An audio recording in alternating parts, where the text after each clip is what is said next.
And so the inauguration had a look and feel unlike any other. That was due to COVID-19 and an intense security presence in the wake of the attack on the Capitol 2 weeks ago today. WFMZ's Bo Colt now is live in Washington, D.C. now with more on those security measures. Bo.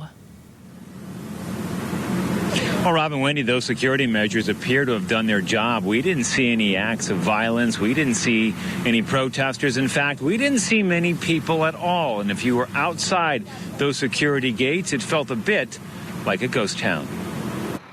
A Capitol complex surrounded by razor wire and armed military personnel. Not a typical presidential inauguration scene, but one on full display, as thousands of National Guardsmen, miles of high security fencing, and dozens of military vehicles, buses, and dump trucks blocked access points throughout our nation's capital. Well, I expected today to look differently.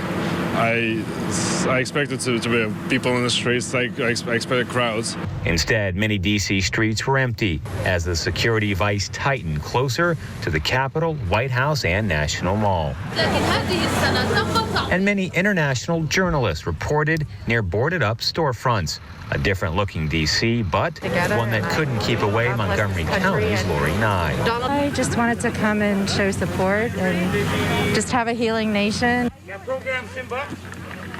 And mixed in with military scenes, signs of progress, at least for those like Danielle Harris of Western PA. 45 presidents, and there has never been any woman that held this high a position. I mean, it was memorable when Obama did it because he was a black man, but I am a woman of color, so it's even more so memorable for me. And for Fabi Carcensis, she became a U.S. citizen a year ago. Flew in from Boston this morning to see democracy in person. We didn't fear any violence today. Today, nothing. Everybody, the streets are very, very clear, but a lot of barricades. You cannot go.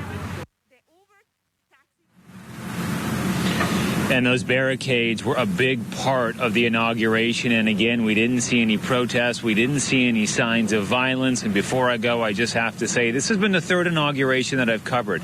I did Obama in 2009, Trump in 2017, and now this year. Everyone's been different, but everyone is a fabric of the country. It's democracy at work, and it's a pleasure to be a part of it. Live here in D.C., Bo Colt now, 69 News. Yeah, well said.